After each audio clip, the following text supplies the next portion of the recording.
మా టీవీలో ప్రసారం అవుతున్న ప్రముఖ సీరియల్‌లో 'చిన్ని' సీరియల్‌కైతే ఒక ప్రత్యేకమైన గుర్తింపు ఉందనే చెప్పుకోవాలి. ఈ సీరియల్ కథ పరంగా కూడా ప్రేక్షకుల్ని ఆకట్టుకుంటుంది. అటువంటి సీరియల్‌లోకి కొత్తగా ఒక యాక్ట్రెస్ అయితే రాబోతున్నారు. నాగవల్లి క్యారెక్టర్ చేస్తున్న అమ్మాయి రీ క్యారెక్టర్‌నైతే రీప్లేస్ చేయబోతున్నారంట.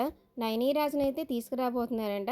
ఈవిడ 'పెళ్లి పుస్తకంలో' సీరియల్‌లో చేసిందందరికీ మనందరికీ సుపరిచితురాలే ఈవిడ కూడా. మరి ఈ 'చిన్ని' సీరియల్‌కైతే గుర్తింపు బాగా వచ్చిన తర్వాత నాగవల్లి క్యారెక్టర్ చేసిన అమ్మాయి ఎందుకు రీప్లేస్ అవుతుందో మనైతే తెలీదు. ఇంకా అప్డేట్ అయితే రాలేదు. మరి త్వరలో నాగవల్లి క్యారెక్టర్ అయితే ఈ అమ్మాయి అయితే ఈషా మనోహరి ప్రియ అయితే చేయట్లేదని తెలిసింది. కానీ తినైతే నాగవల్లి క్యారెక్టర్‌లో అయితే 'చిన్ని' సీరియల్ అయితే సూపర్‌గా చేసేది. ఈ మధ్య 'చిన్ని' సీరియల్ అయితే ట్రెండింగ్‌లో పడిందనే చెప్పుకోవాలి. మరి ఇలాంటి 'చిన్ని' సీరియల్‌లోంచి తనైతే ఎందుకు తప్పుకుంటుందో ఇంకా చెప్తే అప్డేట్ రాలేదు కదా! మరి 'చిన్ని' సీరియల్ నుంచి నాగవల్లి క్యారెక్టర్ తప్పుకోవడం మీకెలా అనిపిస్తుంది? అలాగే 'చిన్ని' సీరియల్ అంటే మీలో ఎంతమందికి ఇష్టం? 'చిన్ని' సీరియల్ అంటే ఇష్టమున్నోళ్ళైతే మన వీడియోనైతే లైక్ చేసేయండి.